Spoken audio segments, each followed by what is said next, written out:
Welcome back to the channel, guys. This is VIN0457, VIN457. This is a 2016 223, which is Caviar with LA20 black interior. For sale in Denver, Colorado with 107,000 miles for $50,000. It's in the Lexus Facebook for sale groups, and I would assume Marketplace also, but that's where it's at the moment. Production statistics: 448 out of the 2,348 cars for the US 49 were Caviar, and of those, 225 had LA20 black interior. So that's 9.58% of all of the US production. For 2016, I didn't write it in my notes, but here is the info for 2016 as well. It's a pretty common color combination. You have white with red, white with black, and then black with black. So it's like the third most common color combo. This car was built November 26th of 2015. It has engine number 2063291. So if you wanted to verify that it still has the original engine, or at least the original intake manifold, remove the plastic engine cover, and there is a white and black label right on top of the blue intake manifold, and that should have the engine number. There's also an engine number stamped on the back of the heads and on the engine itself. This car was optioned with G4, which is the lighted front door sills, Mark Levinson audio, and it has the trunk mat, the cargo net, kind of the usual options that you see on these. Originally had black calipers, so it didn't have the additional option of orange calipers. It had black calipers. Now it has red, and they've been red pretty much since it was new. Carfax, Epic VIN, and AutoCheck. So Carfax shows us as a 3-owner, 2 accident or damage reported incidents, 2019 to the front, and 2023 unspecified other than it says minor damage. And my 2024 Carfax also says the same. Epic VIN shows this as a 4-owner, no accident car.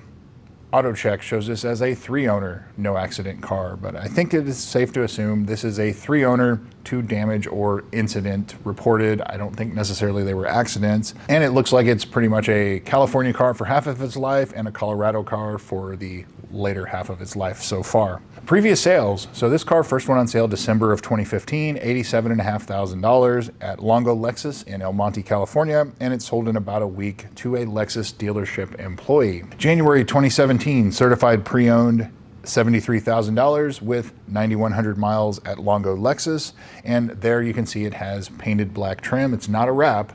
All of the chrome delete, they actually paid. When we get to the service history, you'll see they paid to have all of the trim removed and painted and then reinstalled. Looks like it sold in under a week, still in California. May of 2020 at AutoNation for $43,000 with 47,000 miles in California, but it looks like it was then moved to Colorado, and then it was sold to a new owner in Colorado during that period. So it took like almost a year to sell it, thanks COVID, in May of 2021. And now here it is, the end of May 2026, with 60,000 more miles for $7,000 more, with some additional mods and everything installed. So now has 107,000 miles, and they are asking $50,000. So now into the photos.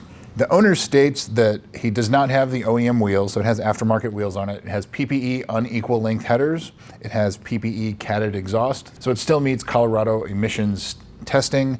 BBS LMR wheels. It has Kumo tires on it, and it has remote start, Android Auto, Apple CarPlay, and of course it has red calipers. No interior photos on the listing, and the photos that were taken were at night at a gas station and from a distance. So ask for more photos, more detailed up close, up front, of the touch points, of the carbon fiber trim, etc. So as far as the price goes, this car of course is modified, so that's not everybody's cup of tea. Some people just want a completely stock GSF, and he doesn't have all the stock parts to return it back to stock if that's what you want to go. You have to factor in the value of the mods a little bit. You're not going to get anywhere near 100% of what you paid, maybe not even 50% of what you paid back for the mods as far as increase in value. To some people, it adds no value. At $50,000, I think this should be closer to like the low 40s, and there's plenty of other very recent sales. If it was stock, like there's the silver one in San Antonio that just recently sold, 105,000 miles, originally listed for 45. They kept going down, 44, 41, and I think it sold around $38,000. But that car, it needed brakes, it needed tires, it had a leaking valley plate, it had a lot of cosmetic issues. That doesn't appear to be the case here, but you know, if this car was stock, I would put this in like the low 40s. My personal opinion for this car, I would probably return it to stock and sell it that way, and then sell the mod separately. But if you don't have the original wheels, you know, that you're kind of out that money, I guess. So now into the service history. So this car is pretty well dealer serviced also. The first entry of note is February of 2016, 26 miles from new. They requested to send the calipers off to get painted, and they said that they were unable to do so. Not sure any further details, but later that month at 1,235 miles, they tried again and they were able to successfully paint them. And they also painted the black trim. So they drilled out, it said 30 something rivets, sent it off to get it painted, put it all back on, re-riveted everything. They also requested a carbon fiber wrap on the B-pillar trim. So like that's those right there. I have Tom's carbon fiber wrap on those. And so very common on these cars to do something like that, or a chrome delete, this is the very expensive way to do the chrome delete. Remove it all, paint it, reinstall it instead of just wrapping vinyl. There was a lot of work that went into this car right there when it was new by the Lexus employee. A couple months later, April 2016, replaced the B-pillars. I'm assuming that means the trim. These are just plastic covers.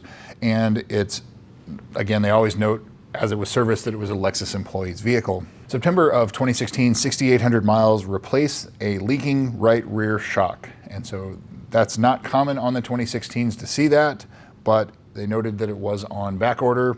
And then a month later, they installed that right rear shock. So it has a new rear shock. December of 2017, 21,500 miles, needs front brakes, and they quoted $1,413. So that's like $1,900 in today's money. They declined. They noted that it has 3 millimeters left on the pads on the front and 6 millimeters on the rear. So that would be, the fronts need to be replaced pretty soon. The rears at 6 millimeters, you probably have another 10 or 20,000 miles left. May of 2018, 27,000 miles, the JLB recall was done. So that's the high pressure fuel pumps. And they note that it still needs front brakes and they still declined it.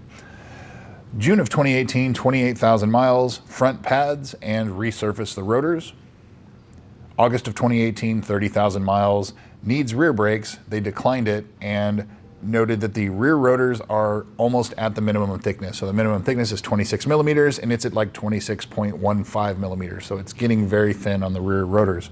January of 2019, 36,000 miles, rear pads and rotors. So good to see that that got done at a cost of $1,491.10 plus tax. So that is $1,920 in today's money. So somebody spent about $4,000 doing brakes all around over those last couple services. February of 2020, KLG was offered, but they declined it. So the KLG is the GPS location reporting incorrectly. It's very common on the 16s and I believe some of the early 17s. And they offered it, but they declined it and it was never later done. So that'll be on my list of things that still need to be done. At that same service, they also noted that it needs front tires and they declined it as well. And then there's a gap in service from 2020 to 2025. So it jumps from about 40,000 miles to 96,000 miles, so a big jump in time and mileage. March of 2025, the ZLZ inspection. So it was in for the sticky dash or the carbon fiber trim. Sometimes Lexus covers it, sometimes they don't. They covered it on this car. They didn't cover it on my other car, but they replaced the dash on both cars. It didn't fit the guidelines, so which means the dash was not sticky enough and they didn't want to cover the carbon fiber trim. But that also tells me that this car had about a year ago had delaminating carbon fiber trim on the front dash pieces. So they either have been replaced outside of the dealer or they haven't been replaced and they're probably still delaminating. At that same service, they noted it needs front brakes and they recommended to not drive the car. And so I would assume that means beyond safety, where it's not safe to drive. So that is something to note there. Hopefully the brakes got replaced. February of 2026, 105,000 miles, an oil leak was noted from the dipstick tube. And why was it leaking? Because it was bent out of the way for the PPE unequal length headers.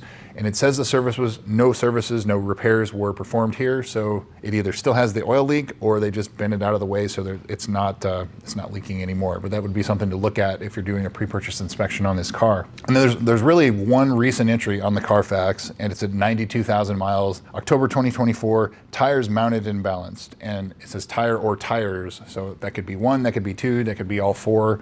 Don't have any other info on that. And something else of note is May 8th of 2026, just a few weeks ago, it was noted that there's still a loan or a lien on the car. So they still have a bank loan on the car. And so you would have to pay that off or go to him to the credit union or wherever it's financed and pay it off in order to get the title. So what's not done? The ZLZ was inspected, but it wasn't done. The in-service date on this car is January 6th of 2016, so it expired January 6th of 2026, so you no longer have any coverage for the dash. If it is sticky, you can replace it yourself or pay Lexus to do it. The part itself is like $60 or $70 for the entire dash piece, but it is very labor intensive in order to replace that. KLG, you saw it was offered in the service history, but it was not done. So that is the GPS location reporting incorrectly. That's not been done on this car.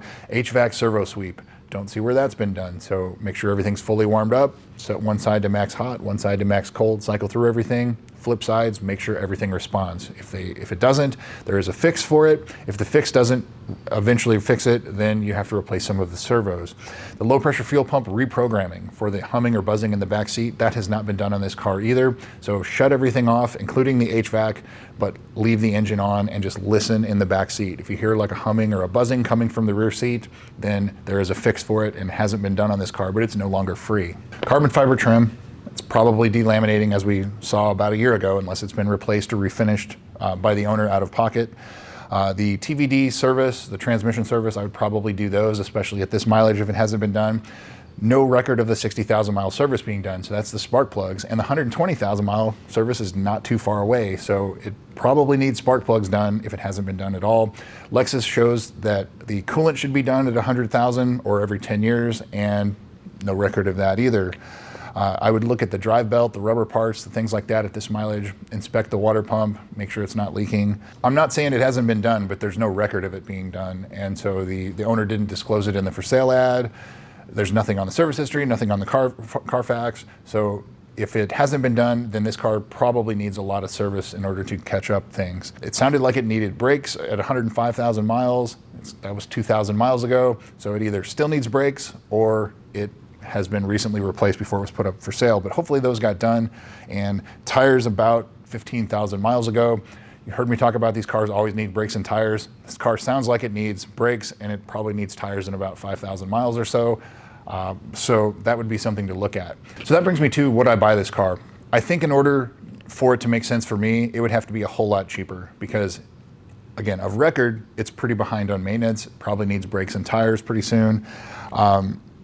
These cars get very mileage sensitive above the 60 to 100,000 mile range. Once it's beyond that, they pretty much stay around $40,000. That's kind of the floor. But at this mileage, you know, it would have to be around 40 for me. That's the price because I'd have to put quite a bit of money into it. You don't know if the valley plate's been done, so that could be leaking. I forgot to mention that in the not done. There's a lot on this car that could potentially cost a lot of money if it hasn't been done, and so you'd have to inquire with the owner and make sure that either that has been done or lower the price accordingly. But I think as it sits, there's probably a buyer for it. But again, it would have to be just a little bit cheaper just because of the mileage, and it probably needs some catching up on maintenance. That would be the big thing. And then it also has 2 accidents or damage events on the history too. Typically accidents, you know, 1 or 2, you adjust down 5 or 6% for the price. And so that just continues to bring the price down. So at 50 grand, I think it's a little expensive.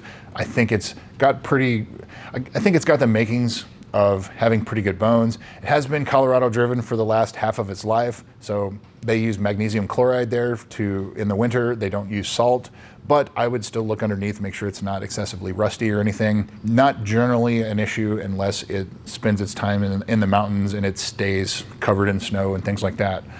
So I don't foresee that being an issue, most likely not the case here. But whatever you do, go do a pre-purchase inspection on this car before you consider buying it. But it has good bones, but it just needs to be a little bit cheaper. That's my opinion. So VIN0457, thanks again for watching. We'll see you soon.